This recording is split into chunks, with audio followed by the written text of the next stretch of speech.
Senku created a nuclear weapon? Have you ever stopped to think about what separates a genius from a madman? Because in episode 2 of Dr. Stone's Science Future Part 3, Senku Ishigami did something that, stripped of context, sounds completely absurd. He built a ballistic missile and fired it at the Suez Canal. No army, no modern laboratory, nothing but the science he'd been stacking up piece by piece since the very beginning of this insane journey.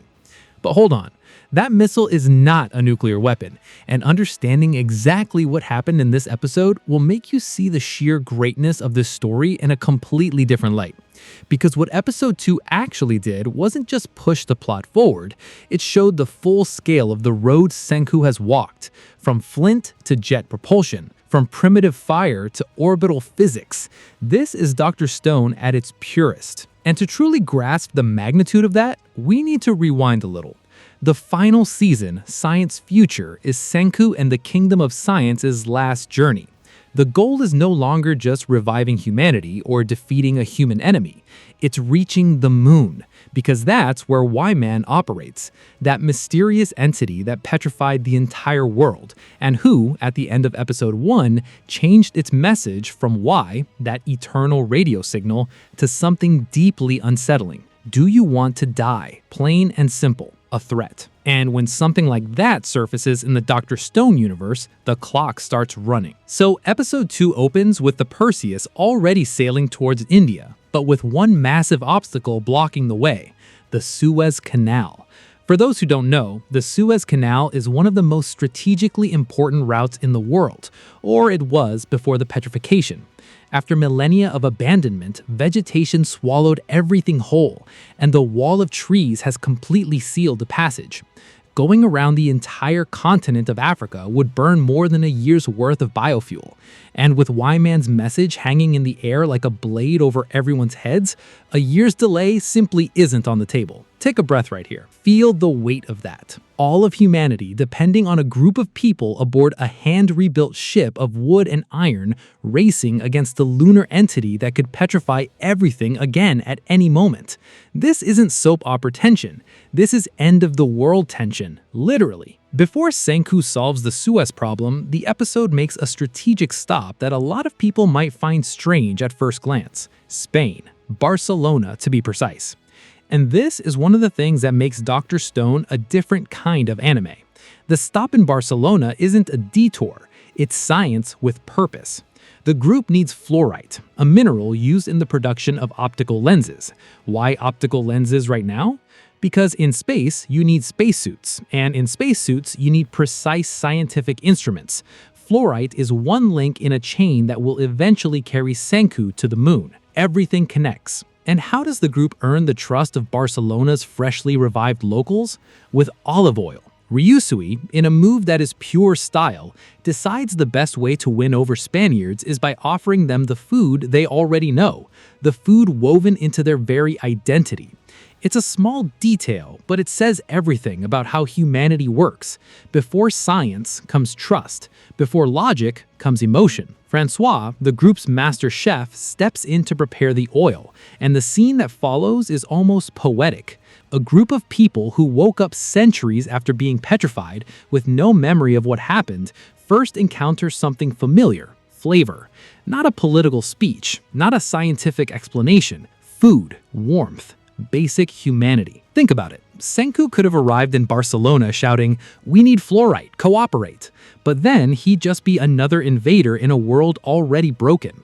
The emotional intelligence of this episode lives exactly in these details, showing that science without humanity saves nobody. With the mineral in hand, Chelsea Child, the group's geographer, uses the freshly built fluorite telescope to do something crucial.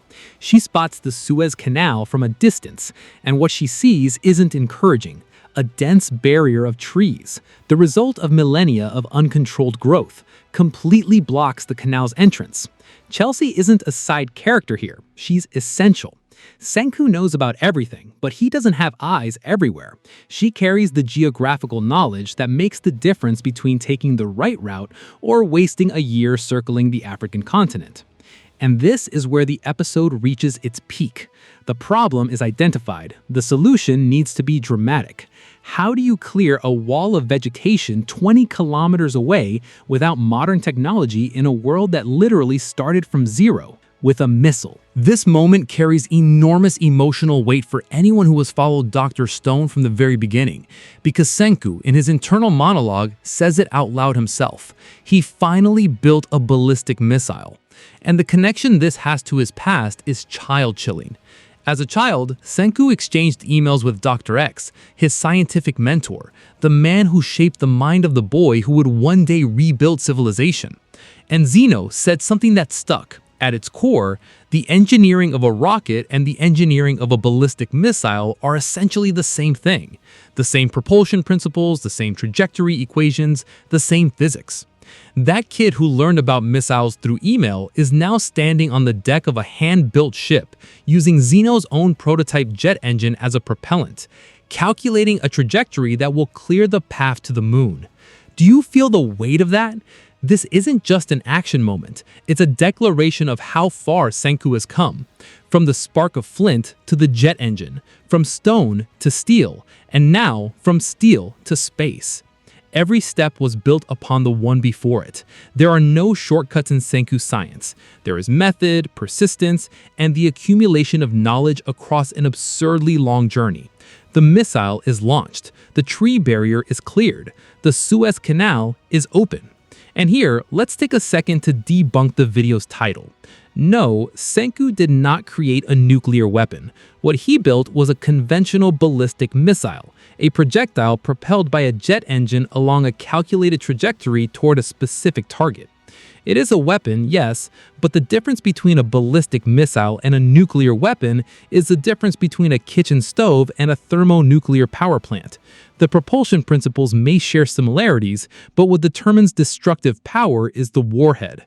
And in this case, Senku's goal wasn't to destroy, it was to open a path. It was surgery, not slaughter. That's Dr. Stone. Science used as a tool for building, even when it looks like destruction. With the path now clear, the next destination is obvious: India. And the reason is equally fascinating. India has something Senku desperately needs to calculate the trajectory to the moon: mathematicians. Great mathematicians. One in particular, by the name of Sai, who is Ryusui's brother and who, according to Ryusui himself, could perform staggering mental calculations before the age of 5.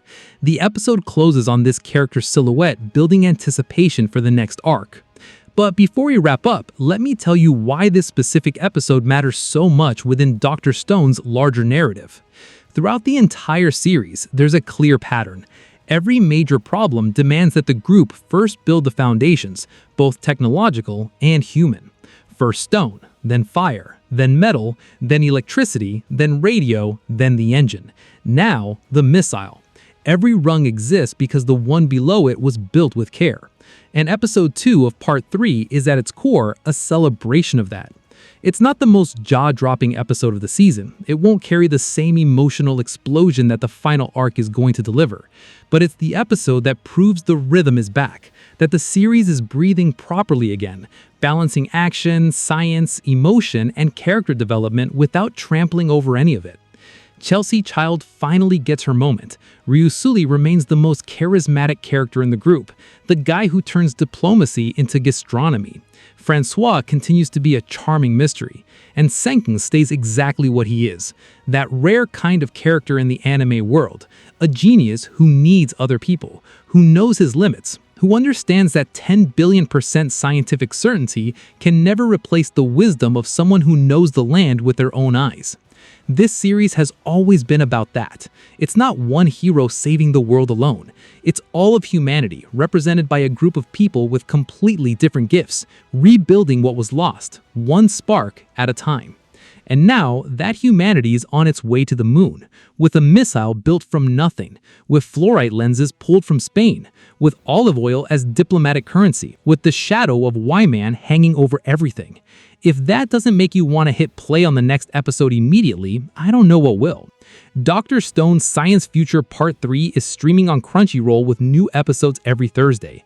And if you made it this far, you already know this anime isn't about science fiction.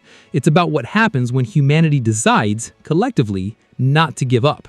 Now tell me something. If Senku made it to the moon in the end and discovered that Y-Man is nothing but the petrification devices themselves, a mechanical life form, what exactly stops you from believing that somewhere in the universe this same conversation already happened with another species, and that maybe the answer they gave was different from Senku's?